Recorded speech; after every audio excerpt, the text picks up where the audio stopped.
Hi, welcome to Dragonblade Authors Unplugged. I've got a full house this week. It makes me so happy. I just sit back and listen to all the authors talk. It's my favorite thing.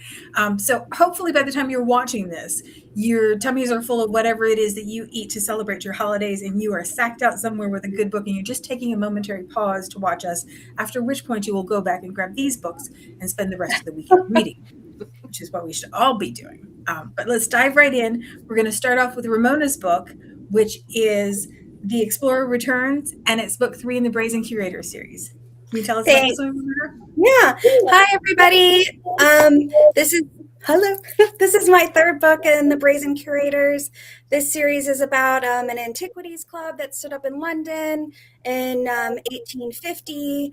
This book specifically is about the Duchess of Lusby. Her name is Elizabeth.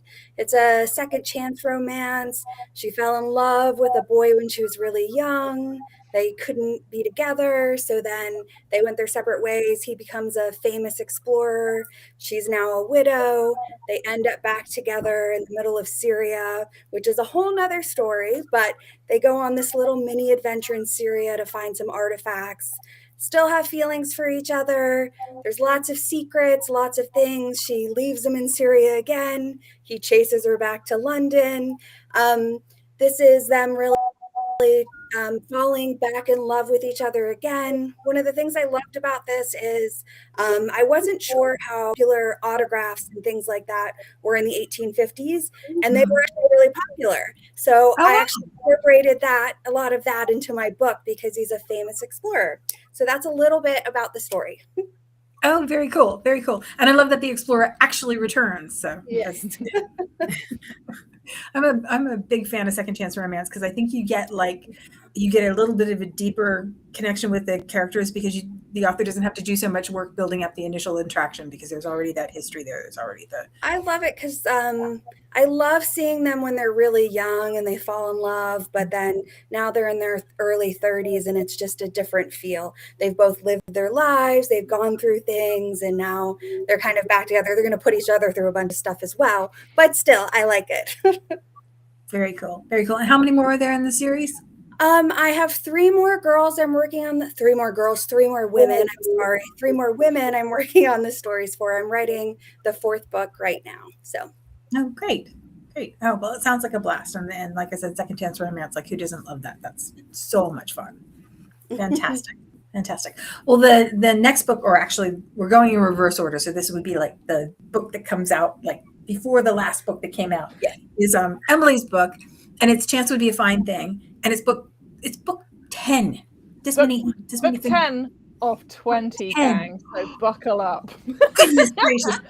Of the chances. And there are generations all over the place. So I mean, there are two generations. So if you haven't read all previous 9 books, pause this video, go to Kindle Limited, get all 9. No, you don't have to do that right now. Every single book is a standalone, but you are going to get a more interesting picture of the family because we are, as Evelyn says, following the second generation of the Chancellor. So the first 4 books are 4 brothers in the Regency era. They're absolute chaotic joy romances. As I said, they are all individual standalones, but the more you get to know the brothers, the more you get the in-jokes, so you get to see them pop up in each other's lives. We then skip 20 years, we're in the early Victorian era, and so books 5 through to 20 are their children. Also chaotic, also joyful. And when we meet Irene, Miss Irene Chance, who is one of the daughters of the youngest brother, who is a Viscount, we meet someone who is, bless her, very intelligent, but also very clueless. She has been best friends with Wilfred, the Duke of Aenor, for pretty much as long as she can remember. They were next door neighbours. His parents died when he was very young, and so he wasn't exactly adopted, but he was very much a part of the family growing up. And they are absolutely best friends. And this is a problem for Wilfred because he is completely in love with her. Now, this would be fine if he had told her. He has not told her. And Irene is absolutely clueless. Now, he is reaching a point where he realizes that Irene is not only beautiful and clever and witty, but popular. And it is not going to be long until someone turns up and sweeps over other men. There will be other men. And so he goes to Irene's brother. Again, they all grew up together. They're very close, and kind of pours out his heart, expecting shock. Michael is in no way shocked. Everyone is aware that Wilfred is in love with Irene, except Irene. And Michael, because he is a very well-meaning but also idiotic man, suggests faking a relationship with someone else to make Irene jealous. What is he thinking? Well, Michael, who has his own story coming, is not the best planner. He attempts to emigrate, but very poorly in his own book, and that's the come. But yeah, Wilfred is like, this is a brilliant idea. What a great idea!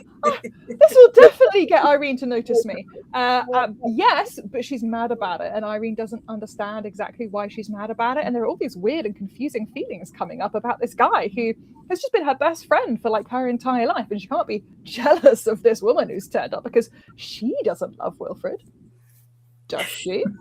And so, as you can kind of expect, shenanigans ensue. Very well-meaning. They are absolutely, there's no maliciousness in this story. It's not that sort of romance. It's everyone's trying to do their best and failing utterly,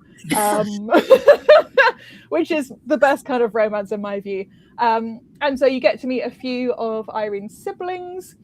You get to see siblings of hers that have already married, and you get to check in with them. You get to see, again, Michael, who's going to come up later, as well as some of Irene's cousins who got married or not in previous books and books to come. So it is very much a joyful, part chaotic, well-meaning, meddling family, part chosen family, best friends to lovers, fake engagement, all wrapped into one with chaos.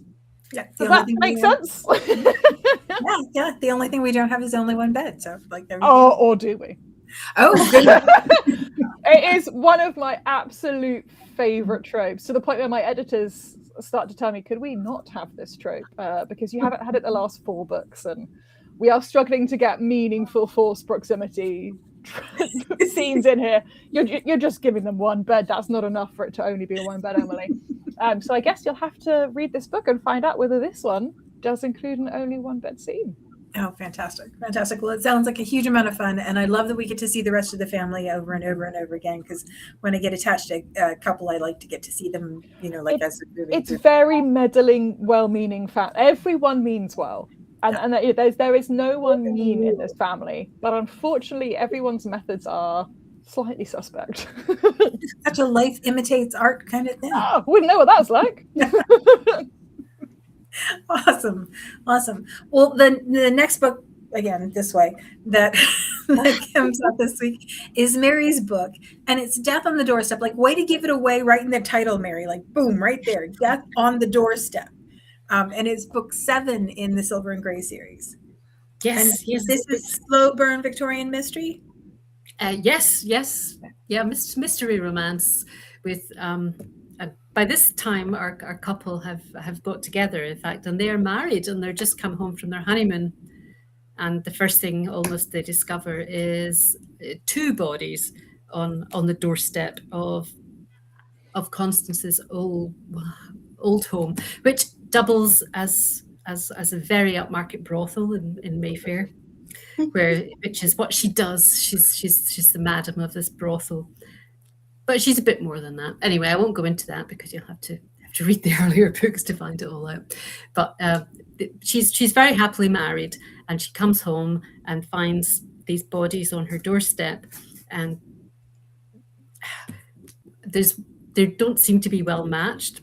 One is obviously a gentleman. He's got a smart suit and a silk hat, and the other one is clearly a vagrant who smells bad and stuff. But they're both there, and they're both dead, and there's no obvious reason why. And why are they on her doorstep?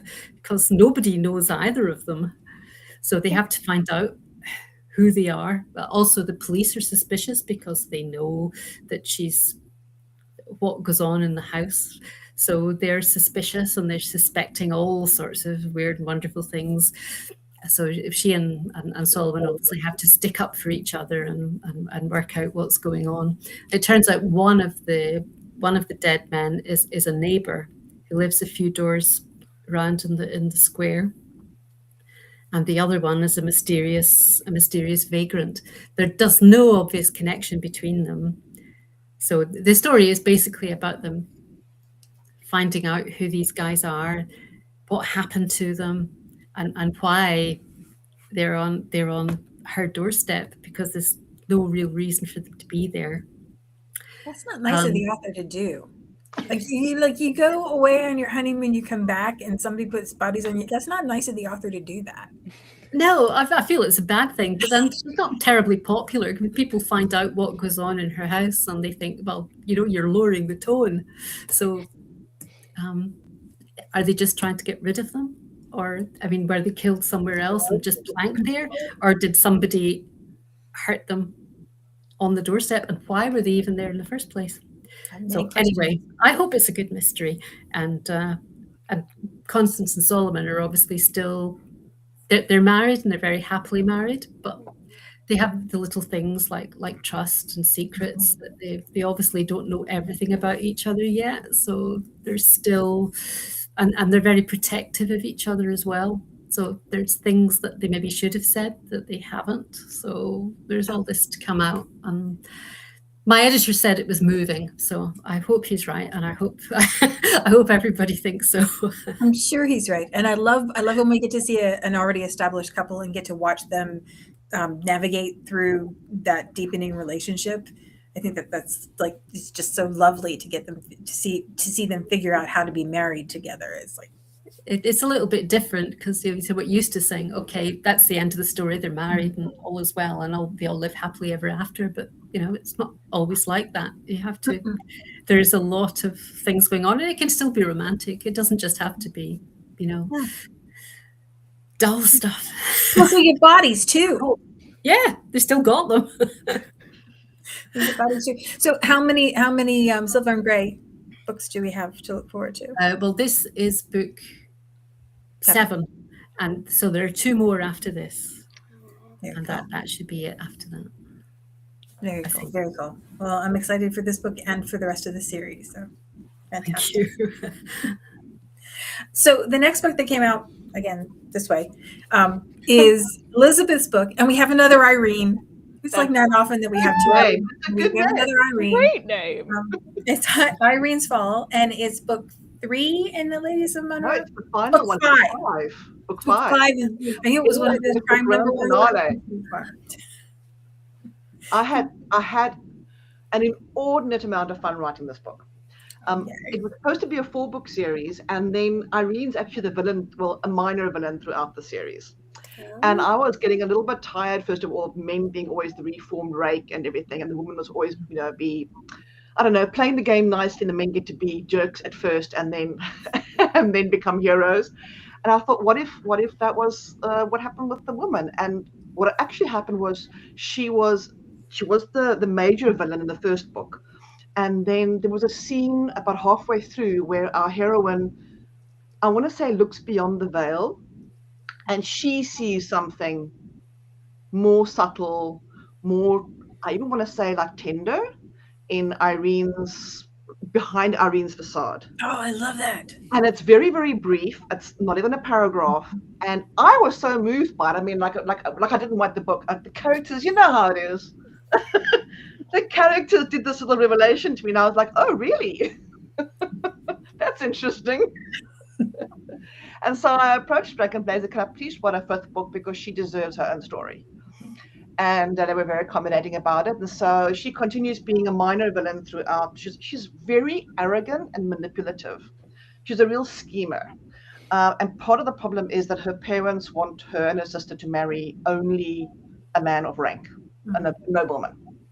And as you know, despite the number of dukes we have in our books, there weren't that many.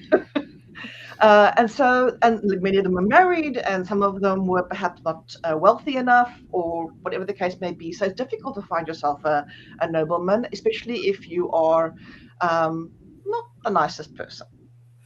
And she and her sisters have unfortunately been taught that they are above everybody else. They're supposedly distant connections to the Queen, and so they're above themselves, and so they're not popular at all. And we actually see throughout the series some things that happen because of Irene, harm that she's done, and then harm that is done to her. So the story is quite complex in the end. I like complex characters. Best villains are like Right. So we start seeing hints of why she might be the way she is. But don't worry if you haven't read the whole series. Each one's a standalone. It's very much like we all tend to write, where each story is like a complete episode, but you do get a much better sense of the characters if you read the whole series.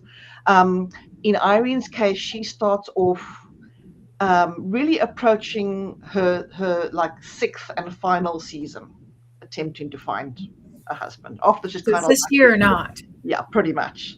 And then, unfortunately for her, the background of this episode of this book is the Luddite uprisings, and her father happens to have shares in a mill, a weaving mill, and so they're kind of like politically involved and financially involved in the whole thing.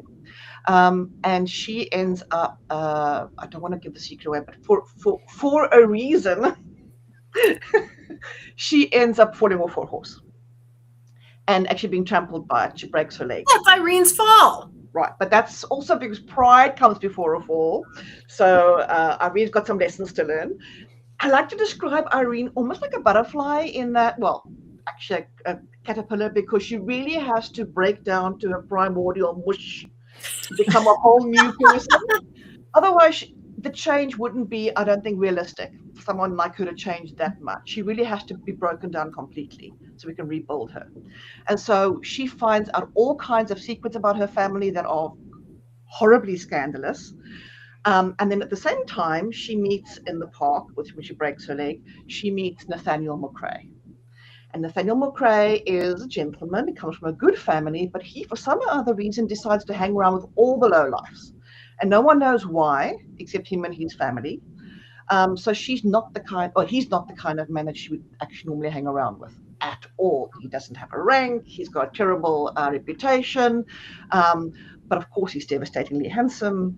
That's and he ends up helping her when she has her accident in the park.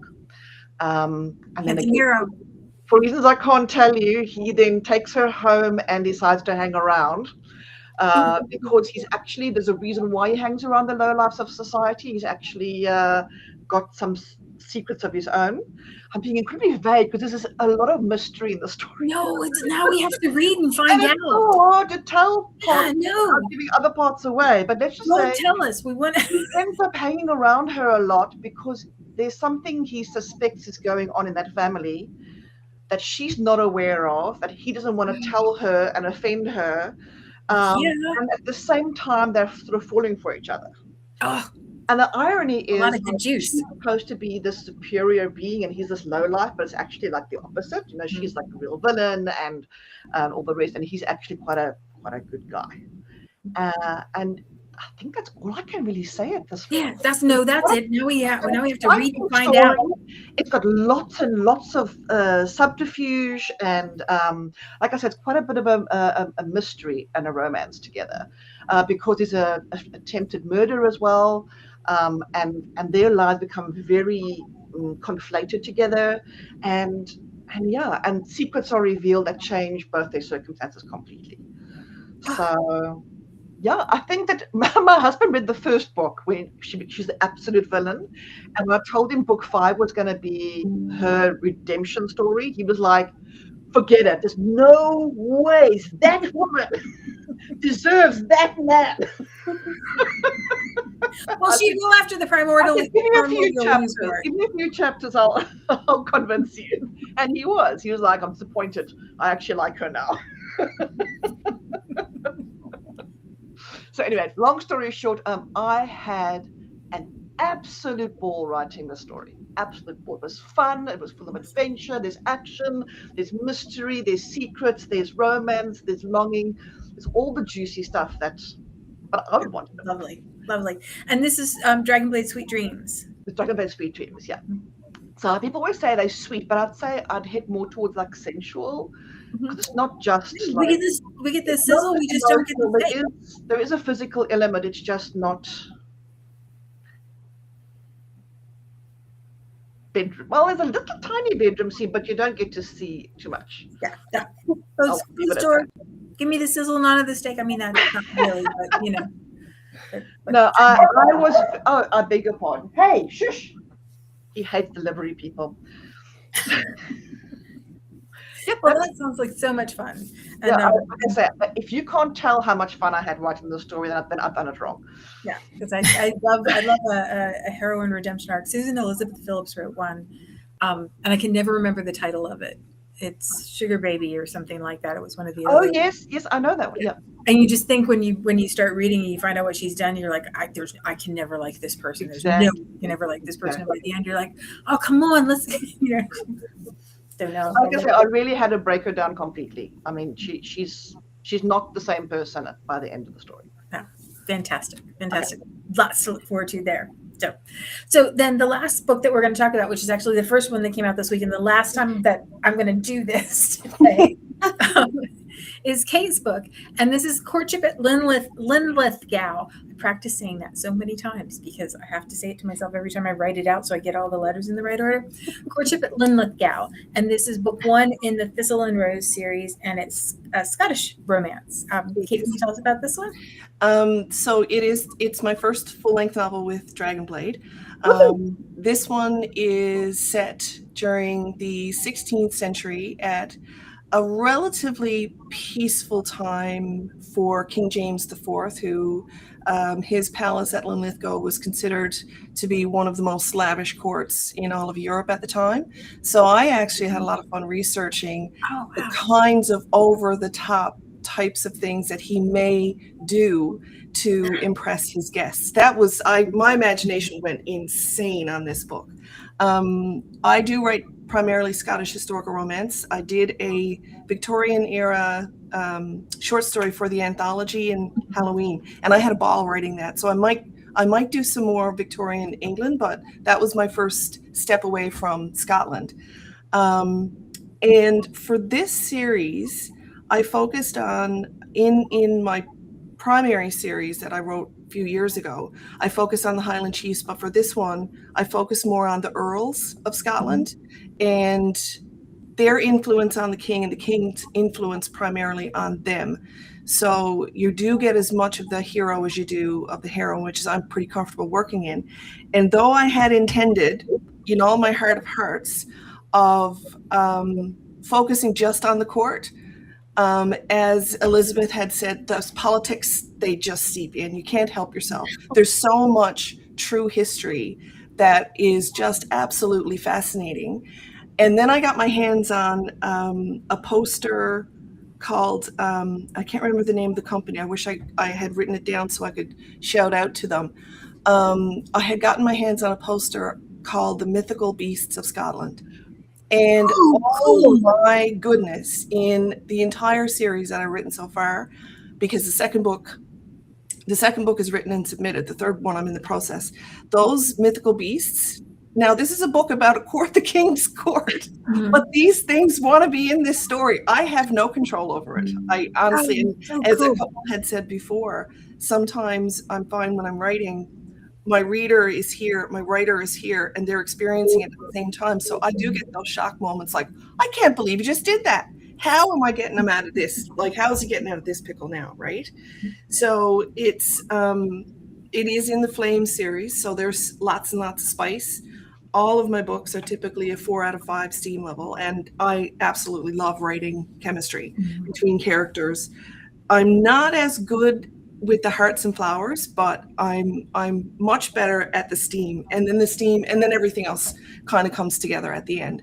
But there's lots of political intrigue. Mary and Alexander have a wonderful banter that they have that I absolutely love writing. And his opinion of court is one way. Her opinion of her mom just trying to basically flaunt her around, parade her around, was fun to write as well. But in what I also found really, really fun to write is that the king was married to Margaret Tudor of England. So then not only did I get to explore the costumes and the headdresses of the Scottish court at the time, but then I got to bring in some of the English as well, because they would obviously, some of the noblemen, noblewomen would want to impress the queen. And also that she was married to him. She was very young, and he was much older than her, and they had a non-consummation agreement in place. So the king and the queen are they're in the first story a lot. And again, the stories are set in around this 10-year window, so they could be any points, and they don't really cross over as such. Because if you know your history, you know what happened to the whole works of them in 1513. They were all gone. And so I kind of took it back to that little golden era of when the king, if things were at peace, and he was just spending money hand over fist on anything that he could consider would be exciting to his court, and then influencing those arranged marriages. And of course, they were a very normal thing as well. So yeah, I had a lot of fun writing it. And very cool. I've been watching NetGalley, and I've been watching the BookBub reviews. Every time I don't know if everybody else is like this, but when I release the first book in a new series, it's harrowing. I'm terrified, because you put so much into the first book that you build that world. Yeah. Subsequent books from there are much easier to write because the world is already established in your mind. And so I've been watching and seeing what I expected. Is some people like that I have so much politics and stuff going on in my books, others hate it. So I'm kind of a love me or hate me sort of writer, and I appreciate that people do take the time to read them, review them, because there's something valuable, I think, in every review. Even if it's not a positive review, there's something valuable in there. So that's me, and I'm sitting here waiting for my son's notification. He's flying down from we're recording this, he's flying down from northern Labrador today, so I'm watching the weather, watching the wind, and hoping he gets in on time. Well, fingers crossed. That's one of the lovely things about the holidays, is everybody coming back.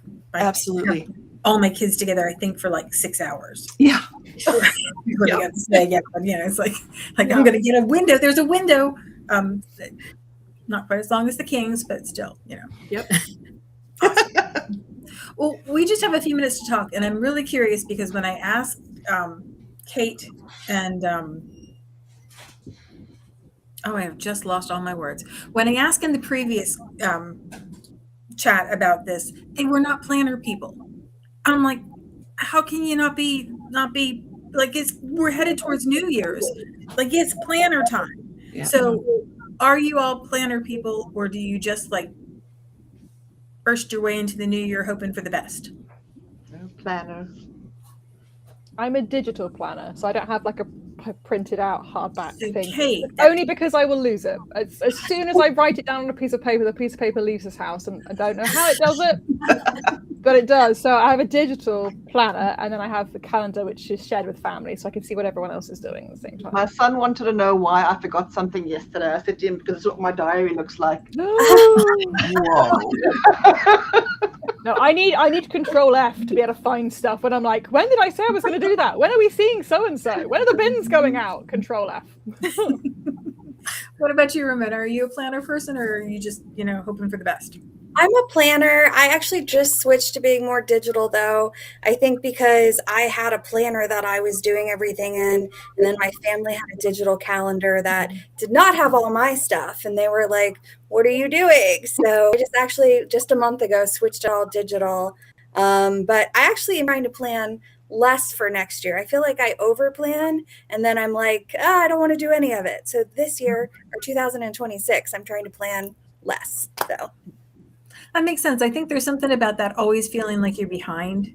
Mm-hmm. If you if you put something on your planner and you don't get to it, and then you always feel like you're behind, like well, it's ruined now. Like it's all ruined now. So I've got a friend who waits until she's actually done something, and then she goes and writes it in a planner so she can tick it off and go, look, I did that. I do that for my work. Got up, tick. Exactly. Planner, tick. Exactly. Tick. Yep, I do that for my Dragonblade workday, and then sometimes, depending upon how the day is treating me, it gets very micro, the tasks, because I want to be able to check some boxes, please. Kate, what about you? Are you a planner person? My day job is insanely busy. I'm a manager of recruitment services with a ton of staff reporting into me for two very busy departments here in the province. So I'm planned out by the time I get home, and writing is my evening and weekend refill the well activity. So I know when my I guess submissions are due, and I just basically put the extra pedal to the metal when I have to, when I'm getting close to that deadline, like I am right now, and I haven't read the book done, but anyway. Don't tell Sean. But it's She's not. I'm sure she doesn't watch. We'll keep it between us. Absolutely. Right? I trust y'all so much. I trust y'all. We're bonding here as it is. You're keeping my secrets from me Catherine, now. cover your eyes. Right. Yeah, no, but it's I started to, I bought planners for years and years and years, and I was really good for about the first month. And kind of like, I was watching something the other day, somebody was saying the act of writing something down is how they retain it. And that's very much me. So that helped me retain it. But then, you know, I'd find these journals in June with stuff written in them in January, and it's a waste of money. So I just basically know that I've got to, you know, get my butt in the chair, put my fingers on the keyboard as much as humanly possible, because I've got a very aggressive schedule coming up for Dragonblade for 2026.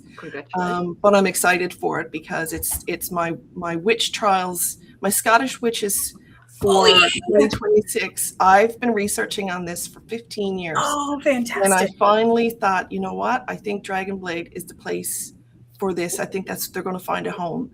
So I have the research already started. I've been casting protection spells for my family. I have so much research here on James VI of Scotland's witch trials that happened in North Berwick. And so I figured out all 5 books. And so that's going to be my 2026. So I got to finish the 3rd book of The Courtship, let the monsters do whatever the heck they want to do, and finish this one, submit it, and then jump straight into my Elemental Witches. And that's going to be very cool. Very cool. There's so much to look forward to there. And if you do think of the place that you got that poster from, go ahead and pop it in the comments. I will absolutely do that. I might be able to monsters too. So, Mary, what about you? Are you a planner person? I sort of plan the writing out and what books I have to have in when, but the rest of my life is just a complete bumble. I just sort of bumble along and things happen and I deal with them. So no, not really. It doesn't come naturally to me. Clearly, you people are not stickers and magic marker people. Or washi tape in the crowd. I thought you meant when you were asking about planning. I thought you were asking about plotting versus being a pantser, and I'm like, I'm totally a pantser as well, and just love those moments of surprise when those characters will do it. And I don't think I'd get that if I was a plotter, and I'd be afraid that I'd lose interest in the story. Yeah, I don't ask those questions anymore because Emily writes these very, very detailed outlines, and it just makes me feel bad about myself. I don't ask these questions anymore because you shouldn't ask a question you don't. Okay, let's just clear this up. I don't tell people my process to make them feel bad. I'm not like a It doesn't matter. Give me a bad rep, Evelyn. I know it's not intentional, but the side effect is 30 pages. Just feel like open for hopes, and you know. Kate is so right. For some people, it's the exploration of your world as you write that gives you the brilliant story. Whereas I hate to plagiarize, but I agree with Mary. I would bumble. I would just be kind of pootling about, and I'm 18 chapters in, and nothing's happened. I have to have a plan, otherwise there is no story, and that's my process. So, like, both ways are good. Yes, we shouldn't fight. Everybody's process is important, I think. Yeah, completely. Absolutely.